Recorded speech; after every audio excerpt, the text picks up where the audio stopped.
How's it going, everybody? Andrew Zarian here, Wrestling Observer Live. We're here every day, Monday through Friday, 3 p.m. Eastern, 1 p.m. on Saturdays with Jim Valley, and Sundays, 6 p.m. Eastern, with me. I'm here. We got nothing to talk about today, guys. Nothing is happening in the world of professional wrestling. I got up this morning. I'm like, what are we going to talk about? What's been going on? Nothing. It's not like Vince McMahon is forcefully returning back to the WWE and putting himself as head of the board. It's not like we had Wrestle Kingdom happen. No, none of that. It's not like there's rumors that WWE may be sold. This is a nutty start to the year. I thought this was going to be a show all about Wrestle Kingdom, and I was going to have John Alba on today. He is on, by the way. John Alba's joining me today to talk about just, 2023 in professional wrestling and where he sees it going and all the cool stuff that we're looking forward to happening. WWE life after Vince, almost, right? I had to redo this whole entire show when this news broke.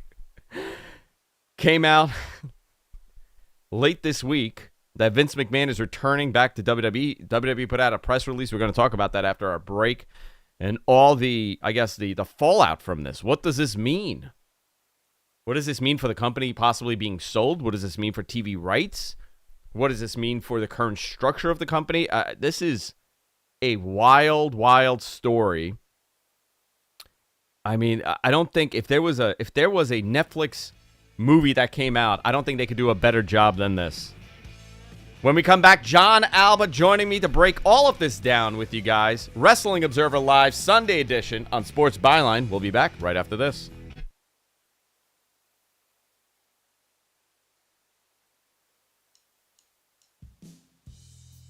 And this one is Guess the Prize. So what I did is I went to Shop AEW and I found just like a bunch of random items. And I'm going to put you to the test here and see if you can figure out how much these items actually cost based on what they are. So are you ready? It's yes. Price is right. This is a Young Bucks money tie. How much do you think this cost on Shop AEW? $44.99. Okay, I will tell you, you're a little bit far off. It's actually $24.99. Man, I saw money. I thought it was expensive. That's true, huh? Okay, next one up. This Danhausen mask that is actually sold out on Shop AEW. Ooh, $30. $19.99. All right, next one. This AEW All Elite Pet Bowl. Ooh, it's ceramic. $39.99. $14.99. Shit, man. I just got money to blow, I guess. This is the AEW ornament. $9.99. $9.99. The price we were looking for, you were close. It was $14.99. And next one up, I hope you get this one here. Peter Avalon. Priceless, baby. Priceless. Signed autograph here. Priceless. If you're buying it off me, it's going to be $999.99. Yeah, am I close? Yeah, pretty close. On Shop AEW, it is the 8x10 for $30, but priceless, I think, is the way to go. It'd probably sell. They could probably raise the price if they used a more current picture of me where I'm in better shape. Next one up, we got this Orange Cassidy bobblehead here, and it's a limited edition. $49.99. You know it, $49.99. That's right, because I have one. Oh, sweet. Or I should probably say sweet. I don't have one. Sorry, Orange. All right, we got two more. Next one up here is these Santana and Ortiz chancletas. So they're sandals. Oh, those are lethal weapons. I didn't realize they're selling weapons on the damn website. Oof. Do you have to get a permit? You apply for a permit? Right? I know. We should need like some sort of license. Yeah, right? $19.99. Close. $21.99. Not bad. Chancletas. Here we go. This Danhausen, very nice, very evil, lightweight Jackethausen. Oh, it's a lightweight Jackethausen. $44.99. Ooh, it is actually $135. It's pretty pricey. It's up there. Alrighty, Peter, there you go. That is a wrap for us here today.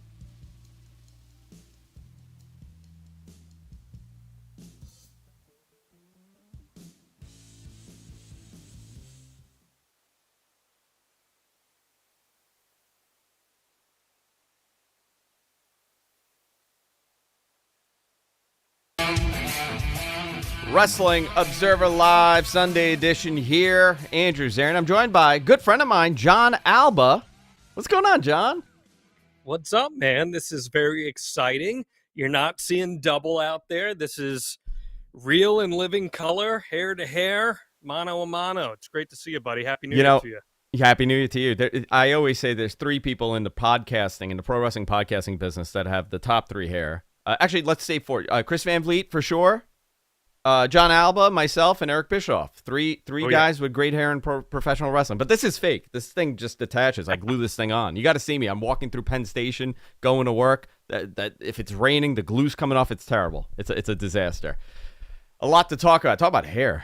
A lot to talk about today here on the show. John, where can people find you before? I want to give a big plug to you. You do a whole bunch of stuff. You pick where you want people to discover you. Obviously on Twitter, John Alba, but you do a show with Matt Hardy. You do a show with Eric Bischoff. Give people a little insight on what you do.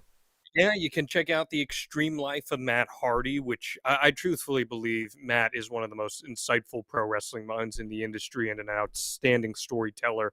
If you haven't checked that podcast out, yesterday we just celebrated our 1-year anniversary of it, and we're very proud of that. I host Strictly Business with Eric Bischoff, which has been pretty busy in the last couple of weeks, as you would imagine. That drops every Thursday, wherever you get your podcasts. I've been doing some work with Fight recently and hosting some shows and some interviews for them. And I got a wrestling-oriented Patreon as well, wrestlingaccordingtoalba.com. Very cool stuff. I want to touch on some of the other stuff that you're doing at the end of the show also. Let's start with the big story here. Vince McMahon returns to WWE as executive chairman of the board. Here is the timeline. This all began on Thursday. The Wall Street Journal put out an article reporting that Vince McMahon had requested to return to the company. After the article was published, Vince released his own statement that he's coming back to help facilitate a TV rights deal and or sale of the company. Additionally, he's bringing back the former co-presidents, George Barrios and Michelle Wilson, to the board of directors. He's stacking the board here. We'll go into why here. It was also revealed that Vince had sent an initial letter, I believe on December 27th, with the intent of coming back. WWE's response was not, what he expected or wanted. They said that they were willing to work with him on a review process for a sale or a rights deal, but really didn't want him back in a top position.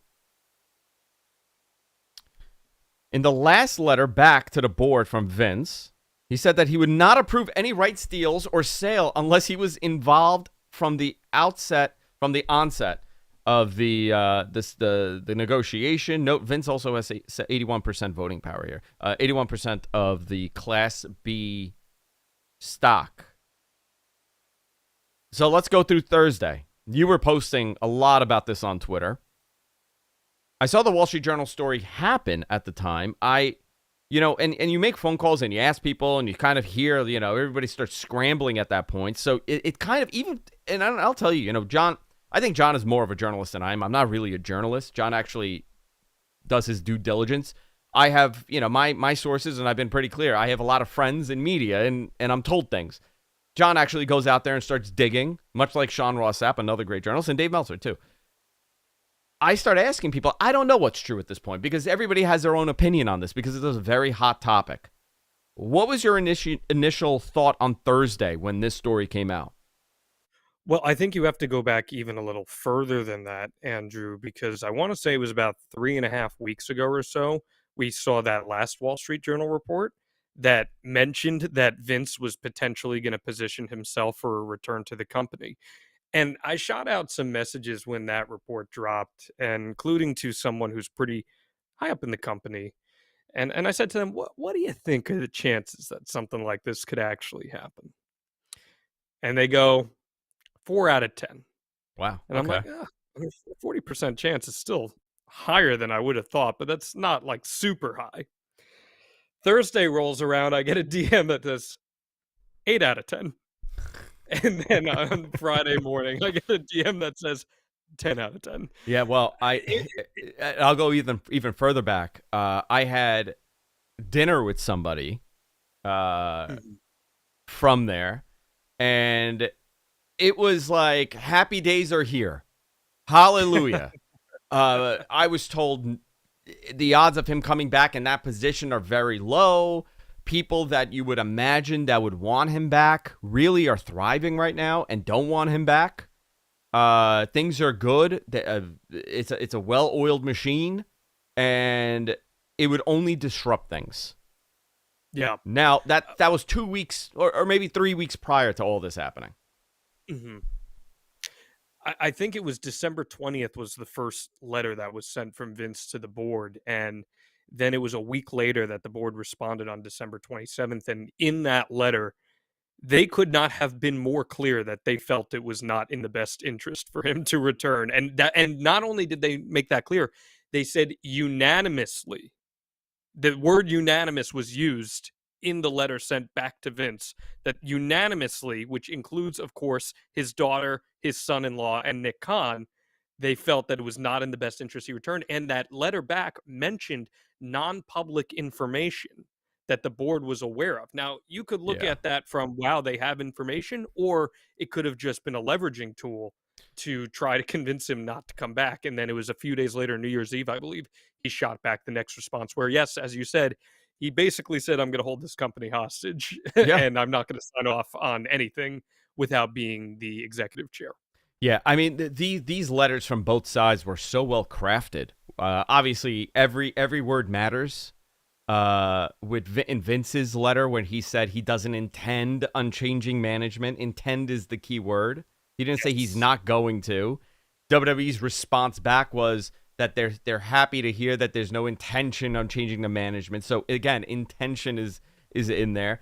Friday comes. WWE formally files with the SEC that Vince is officially back. George Barrios and Michelle Wilson were added to the board of directors, replacing Joellen Dillon, Jeffrey Speed, and Alan Wexler. They were removed. So Vince, Michelle Wilson, and George Barrios come in at 10 a.m. Eastern.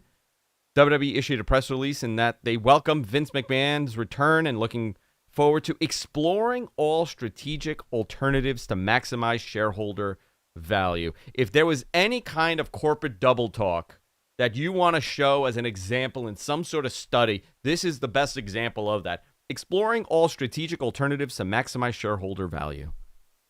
There were also 2 resignations on the board, too, on Friday morning. Yes. Which I think needs to be said because it paints a picture of the chaos that was going on. And it is chaos. Regardless of how you want to paint it, this is a massive maneuver. Now, in theory, if Vince McMahon is strictly there just to help facilitate a rights negotiation or a potential sale, it largely shouldn't have much consequence on the product in and of itself.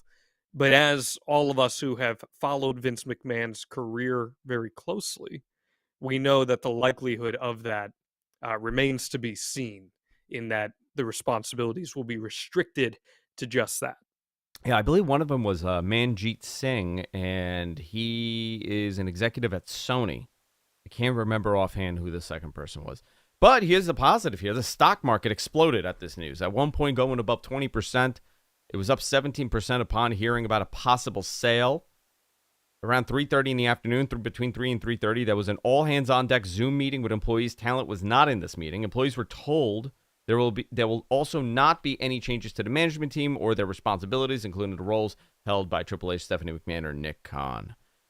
So this is very interesting stuff here.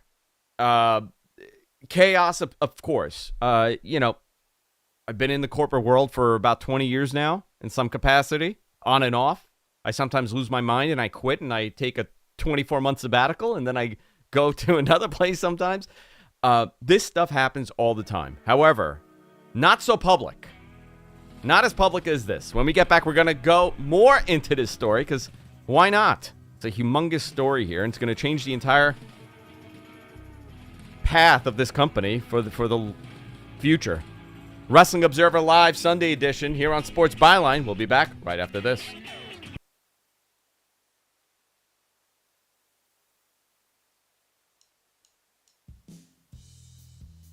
First game that we are going to play today is word association. So here we go. The first one up, Jon Moxley. Crazy. What a lunatic. What a crazy, crazy man. But man, his matches are nuts, and they're I can't look away. Adam Cole. Baby. How can you not? That's a given, right? It is a given, like instantly. Orange Cassidy. Too cool, man. He's the coolest guy in school. Wonderful guy. The Acclaimed. I love their raps. I really do. They are hilarious, man. So I would say they're Max is creative, and Bowens, he's jacked. Darby Allin. Let me change the word. I said crazy about John. Darby's a lunatic.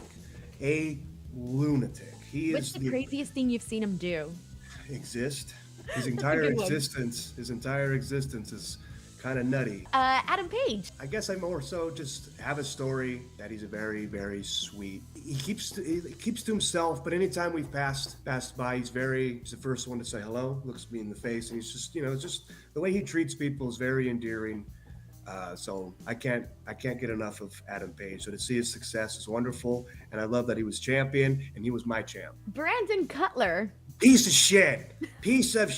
Danhausen. I do like that he's like a cartoon character, and I feel like I'm his Snidely Whiplash. You know what I mean? I'm kind of be his cartoon counterpart. Nobody else has a cartoon face like, I guess, Peter Avalon. Bryan Danielson. Best. The GOAT. And last one, Chris Jericho. Man, another one of the GOATs. I guess he had it on his butt, embroidered and everything, and I guess Bryan looks like a goat, so only one can be the GOAT. I'll say Danielson's the GOAT and Jericho's the best. I love it. Alrighty, so thank you so much for doing this word association with me. But before we go, please tell the people where they can support you, where they can find you, where they can watch your stuff, and all of that.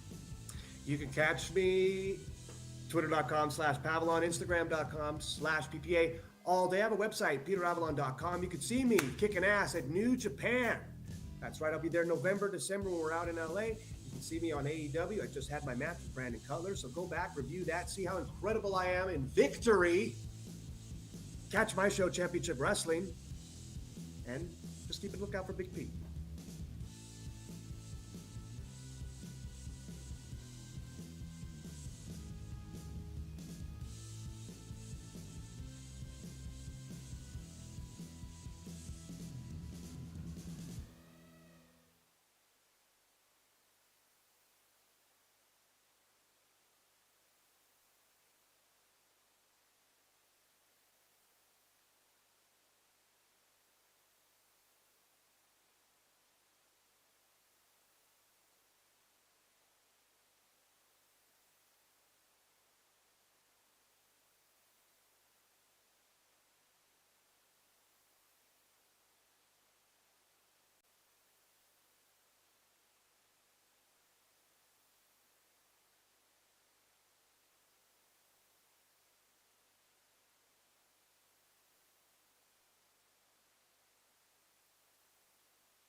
Wrestling Observer Live, Sunday edition here. Andrew Zarin, joined by John Alba. Little AC/DC, Vince's favorite band, apparently. It's the AC/DC is the reason I play music. Is that really? Vince is. Not Bon Jovi. Not a Bon Jovi guy. AC/DC and Springsteen are my two. That's my everything, and it always pops me just how much of a mark for AC/DC Vince is. And every workout video you see of Vince, AC/DC is blasting in the background at 4 a.m. That's hysterical. And also this is the difference between John and I. One of the few. I discovered that he's a big fan of sous videing, and so am I. Oh yes. We're gonna do a show about sous videing. Apparently, this is gonna happen. But he loved. He's a Jersey guy. Springsteen for sure. Me, Billy Joel. I'm a Northeastern Queens guy. Billy Joel. They're fans of each other. They're pals. They are. Let's get to Saturday here. This is where I had just phone call after phone call in the morning because this went on the financial side, and my spidey senses tingle when you talk about the financial end of stuff. So it came out on Saturday. There was a tweet that was put out by Alex Sherman. Alex is with CNBC. He's a media reporter over there. And the article was, the long-anticipated WWE sale process is upon us. He was told that JP Morgan has been hired to help lead the sales talks, and he put a list of potential buyers. We'll go into this because I'm I'm a little iffy on that list of potential buyers here. But I put out a tweet. I have friends at JPMC. Obviously, they're not going to tell me anything that is not for public disclosure or anything like that. I want to get that out of the way here. But a couple public things out there is that, my tweet was, I don't think Vince McMahon can use Goldman Sachs or Morgan Stanley, as they probably still hold his margin loans. It's a conflict of interest. So JPMC is the logical choice, as there's only a few banks that could handle this solo. I also said I wouldn't be shocked if there was a sovereign wealth fund to buy all the shares and go private. And a lot of people wanted me to explain what that means. It means Saudi or money from Qatar. Saudi has been, just buying up everything. They recently got 5% share of Nintendo. They launched their Live Golf brand, which was very controversial. But there's a number of reasons also why they're going to do this. So here, this is just my thoughts here, right? If JPMC is leading this, whatever this sale would be, the only other two banks that could possibly handle the other side of the acquisition is Goldman Sachs and Morgan Stanley. So at that point, it would not be a conflict of interest because they would probably figure out, okay, it's a third party that's doing it, or maybe Goldman Sachs would do it. Very interesting stuff here because we only have a couple big banks that can handle a sale like this. It would most likely be, as of, I guess, Friday's close, as of 4 p.m. on Friday, the stock evaluation, the company value is around $6.2 billion. I've heard that it could be upwards of $109 per share, boosting this even higher. So let's say the sale number is anywhere from $6.2 billion to $10 billion. Who has that kind of cash on hand that they would like to spend on WWE? So, John, who would not? Let's talk about that first. Warner Brothers Discovery. Yeah, I don't see that happening. I know that Warner Brothers Discovery is on this list that was put out there. I cannot, with their own internal issues and cost cutting. This is a company where the CEO or president, I can't remember, stated that they may not need the NBA, depending on. Yeah, yes. If you're looking to slash your costs or essentially nickel and dime the NBA on your next rights deal, you're not really in the market to spend $10 billion on a property you don't even know what you're going to be able to do with when you have a wrestling property already. So I don't see that happen. That costs them a fraction of this. What are we talking about? Not a chance. I don't see any way in which Warner Brothers Discovery would be in on it. As far as the Saudi stuff goes, one element of that is interesting, and you mentioned the Live Golf stuff. Live Golf has struggled to find a TV rights partner here in the United States because of the extracurricular stuff attached to them. And if that were to purchase WWE and keep the current management team in place, I'd be curious to see what the response would be from potential media rights suitors. And the only advantage that I think WWE would have on that front is that Nick Khan, who is extremely well connected in that world, would be the one wheeling and dealing on that. And that's something that Live Golf does not have in its corner. But man, if the Saudis were to sweep in here and purchase this, I feel like it would just kind of flip the entire hierarchy of how we know this entire industry, and it would change it forever. I really do think at the end of the day, Comcast is probably the number one suitor in the discussion here, just because of the cash available and the flexibility to distribute WWE programming in whatever way it would want to, and the established relationships that already exist there, Andrew. Yeah, I think for the Comcast, I believe they have about $168 billion on hand. This is a mega company with a lot of money, and they're in bed with them already. You look at how much they're paying them currently. I believe it's $240 million a year for Raw, another $200 million a year for the network. You already have $440 million. They acquire plus NXT. Plus NXT, which whatever that deal is. So let's say $500 million off the bat a year you're paying. I'm guessing. I'm rounding up. I'm rounding up a little too much maybe. But you also bring in SmackDown in the mix, plus whatever else. You're looking at a lot of money per year. You could recoup that cost in a decade or less than that, and you're fine. 5-6 years, you recoup that cost, and now the property's yours and everything else is in the bank. You don't have a TV rights deal that's costing you $1 billion. And there's also opportunities too, if you were to get it in the Comcast family. Universal Studios is a property that could utilize WWE in a very efficient way as well.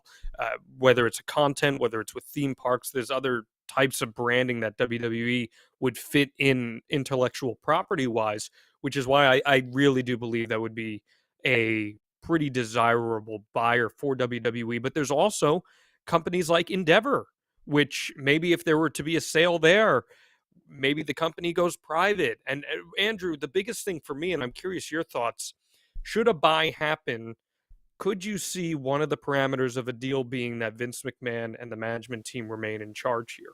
I would expect that to be the case. I agree. Yeah, I cannot. Here's a question I'm going to put out there, and this is an honest question that I have, and most likely I won't get this answer if I ask anybody at WWE. Why would they want to sell? Where is the benefit? Is it a company growth possibility that they can't do on their own? They're one of the few last independent media companies out there.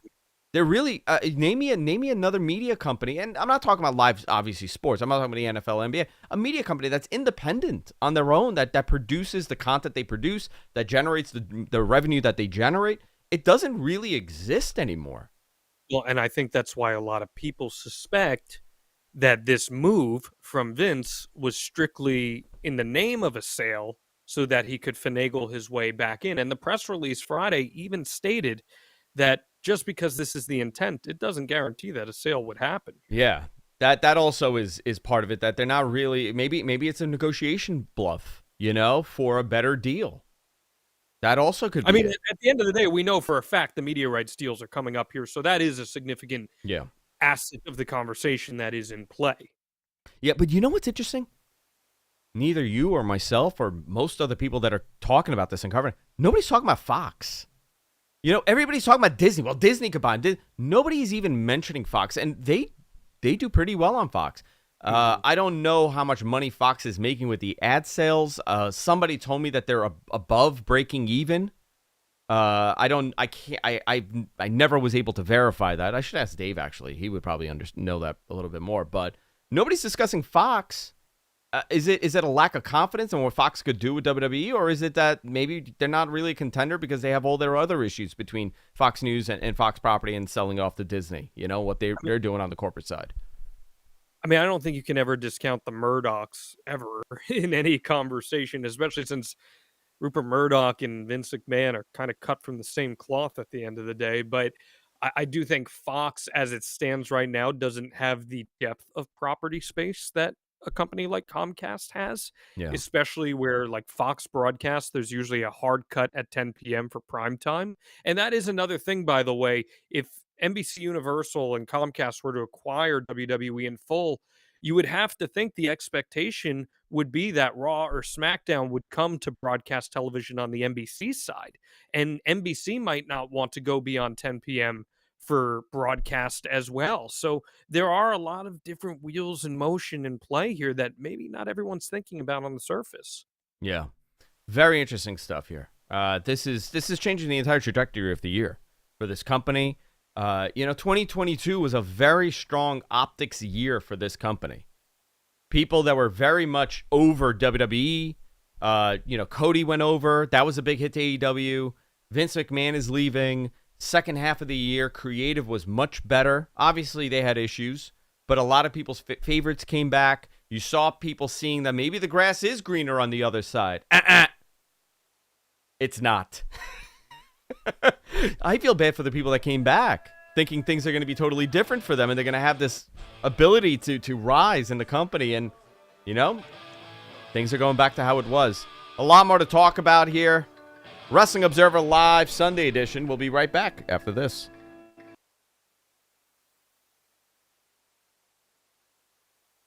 It's time for another trivia game. How well do you remember last year's Survivor Series? Question number 1. Where did WWE Survivor Series 2021 take place? A. Chicago, Illinois. B. Philadelphia, Pennsylvania. C. Pittsburgh, Pennsylvania. D. Brooklyn, New York.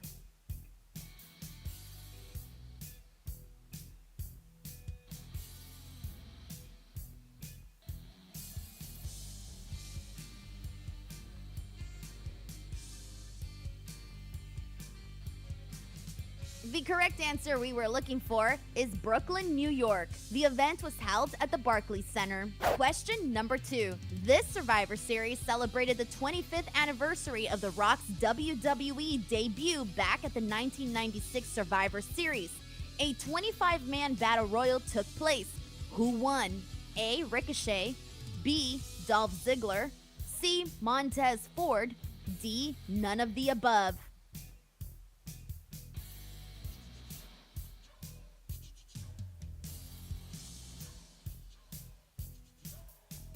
The answer is none of the above. While all these names competed, it was Omos who won the Battle Royal. Question number 3. For the Women's Survivor Series elimination match, was Queen Zelina on Team Raw or Team SmackDown? A. Team Raw. B. Team SmackDown.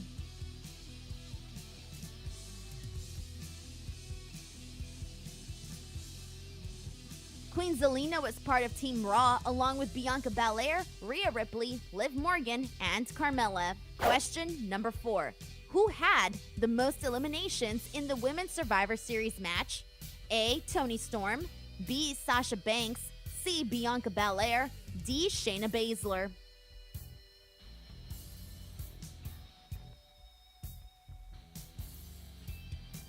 The answer is Bianca Belair. She had 3 total eliminations. Question number 5. Who was not in the Men's Survivor Series elimination match? A. Shinsuke Nakamura. B. Finn Balor. C. Austin Theory. D. Happy Corbin.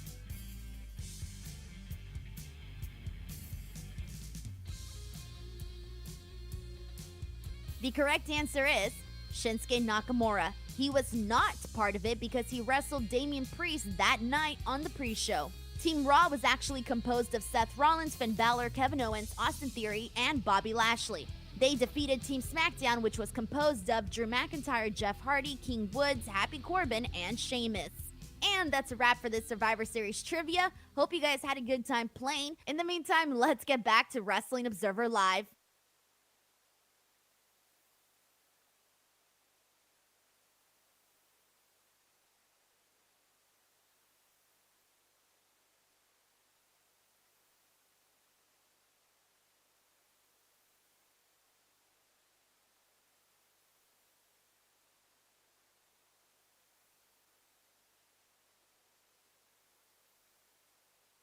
Wrestling Observer Live, Sunday edition here, joined by John Alba, good friend of mine.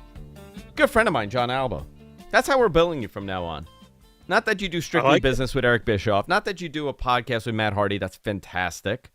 Good friend of mine, John Alba. We are good pals. We are good pals. We have a lot of commonalities.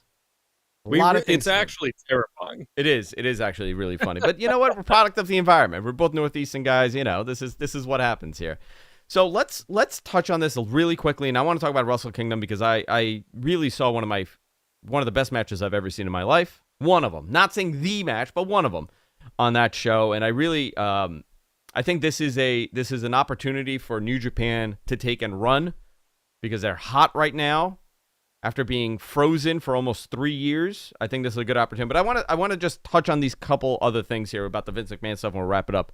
I know we spent a lot of time here, but this is probably going to be the biggest story of the year. I didn't think it would get bigger from Vince leaving, but Vince coming back is the is the other side of this. What does this mean for creative? I've seen this discussion over and over again on the internet, and I'm going to say, if you think Vince McMahon coming back as executive chairman of the board to his company, where he essentially controls most decision-making, that he's not going to have a hand in something with creative, I think you're bonkers. I would say that is an insane thought. This man is going to, maybe not today, maybe not tomorrow, but there will be guidance here on creative. I'm not saying he's going to be sitting there and writing the TV and being hands-on, but if he does not want something on TV, it's not going to happen. Do you agree or disagree, John?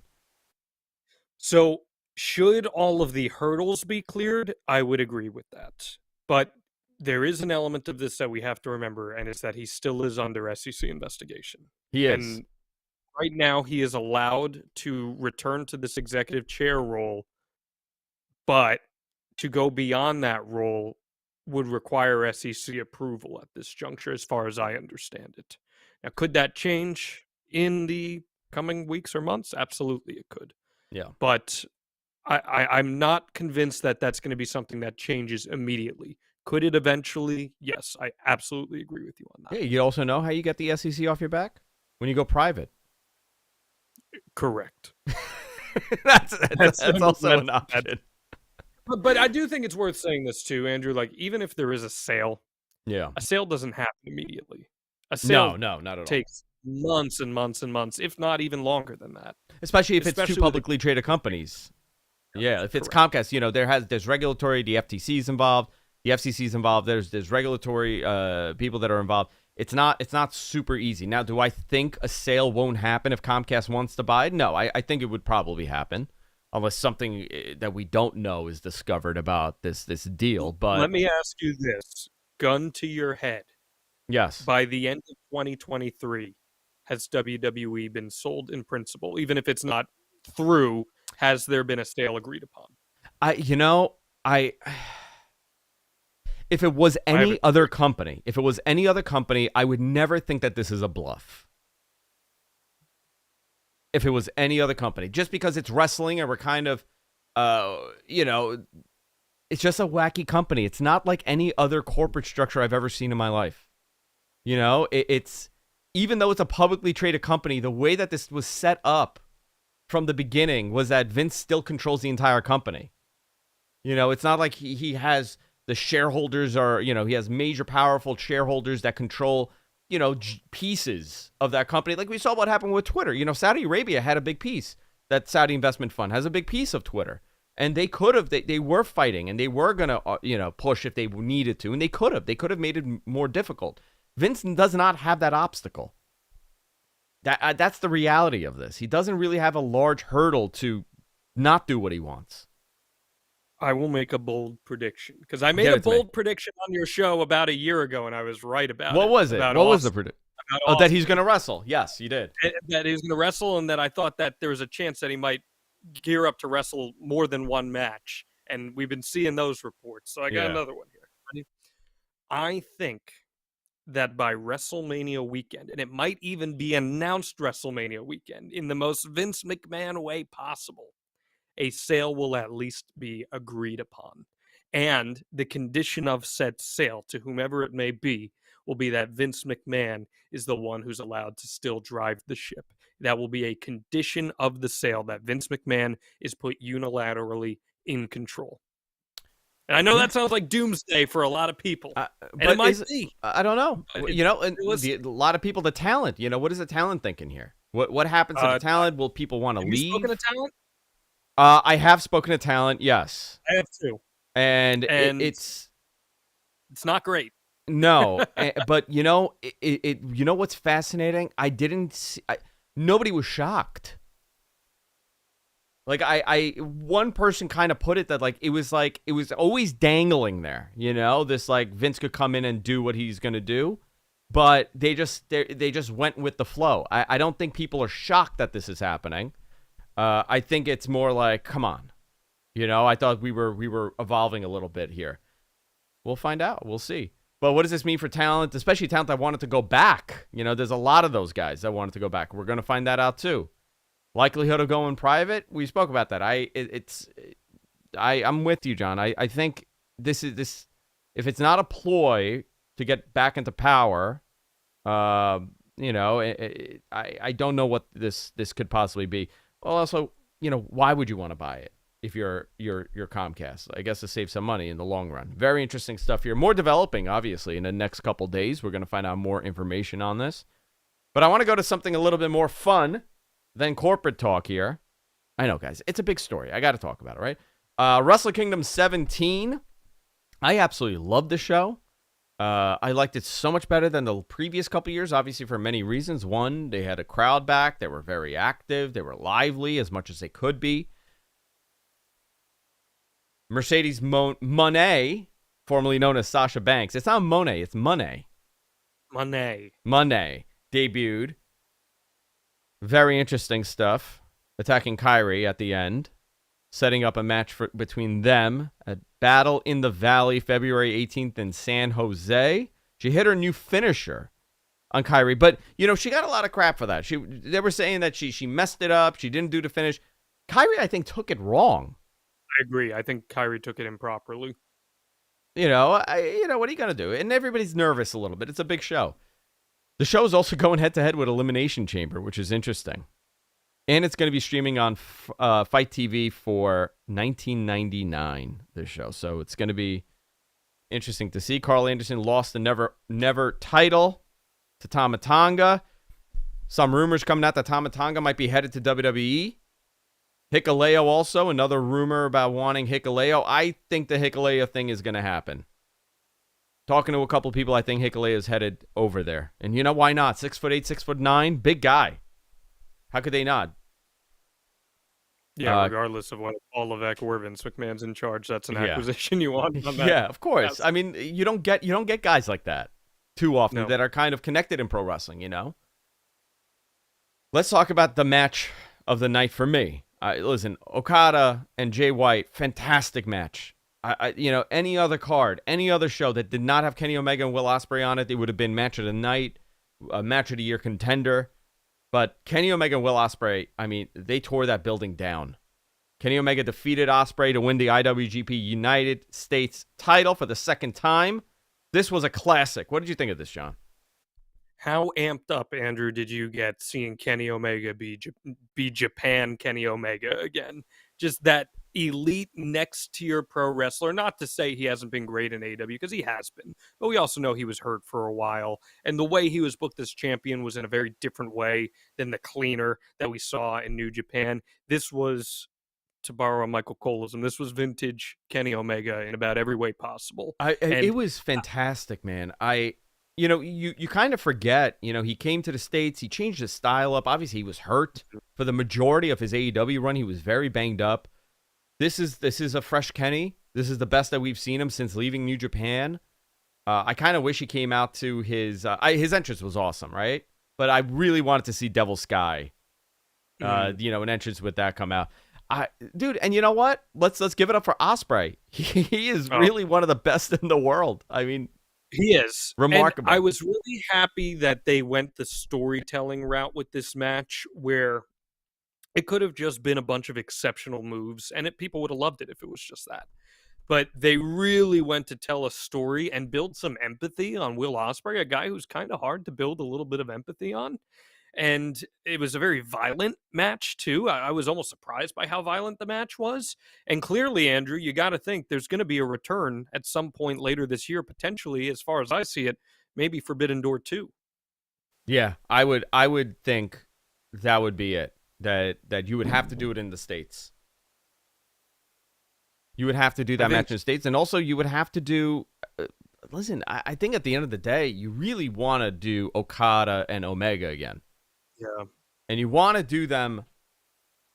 You want to do that match. By the way, they teamed up in for New Year's Dash, which was very cool to see. And he did come out the Devil's Sky for New Year's Dash. It was like, hey, guy, everybody's messaging me now. He did come out. I'm like, I know, but I want to see it in the big stadium, guys. Omega Okada 5 in a bigger building. Can you in build the U.S. specifically? In the U.S. specifically, is that something you could sell? I think so. It's the biggest match outside of Kenny Omega versus Roman Reigns that you can run in wrestling.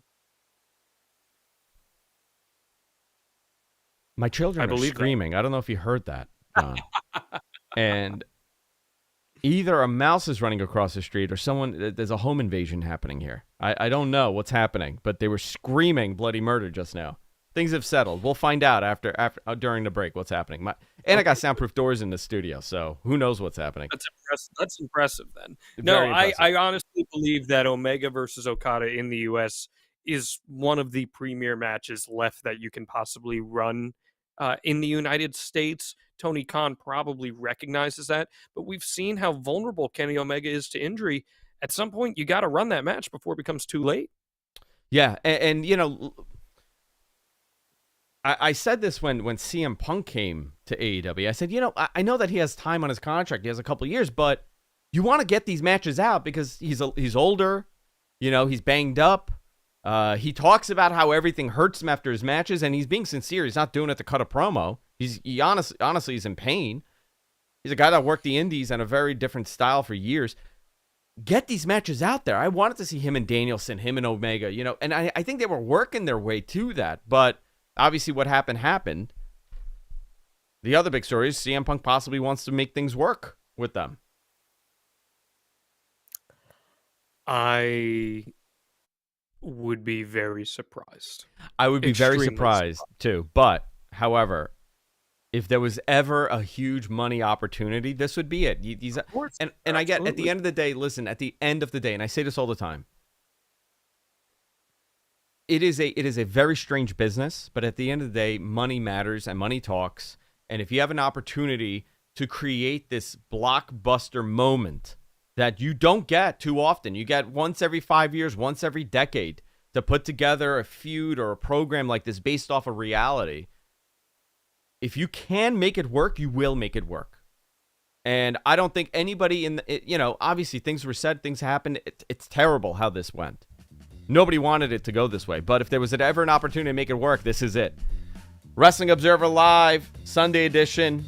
Taking a quick break, and we'll be right back after this.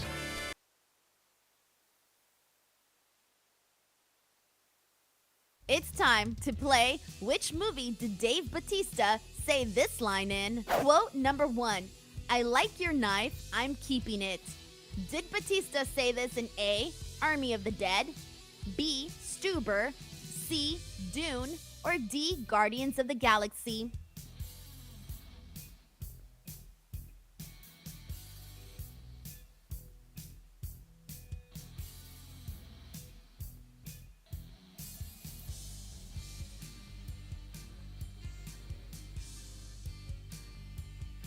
He said this particular quote on Guardians of the Galaxy. Quote number 2.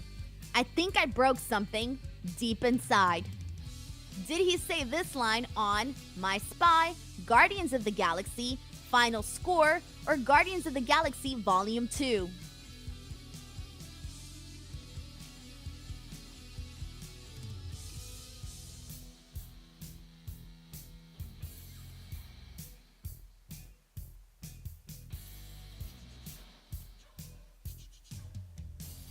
Batista had this line on My Spy.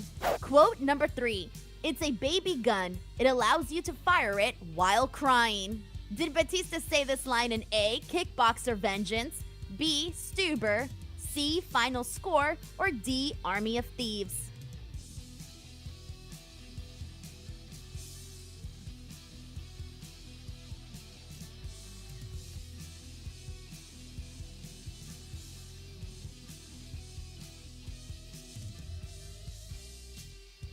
He had this line on Stuber. Quote number 4. I've mastered the ability of standing so incredibly still that I become invisible to the eye. In which film did Dave Batista say this quote? A, Guardians of the Galaxy, B, Guardians of the Galaxy Volume 2, C, Guardians of the Galaxy Volume 3, or D, Thor, Love and Thunder?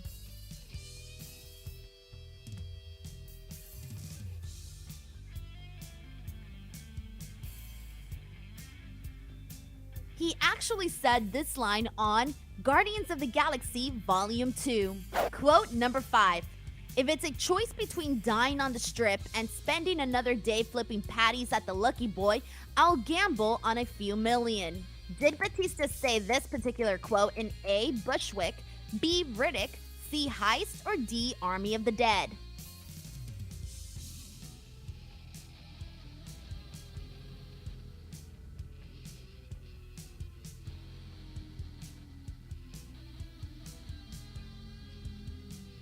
He actually said this quote on Army of the Dead. That's it for this trivia game. Thank you guys for playing. I will catch you on the next commercial break. But in the meantime, let's get back to Wrestling Observer Live.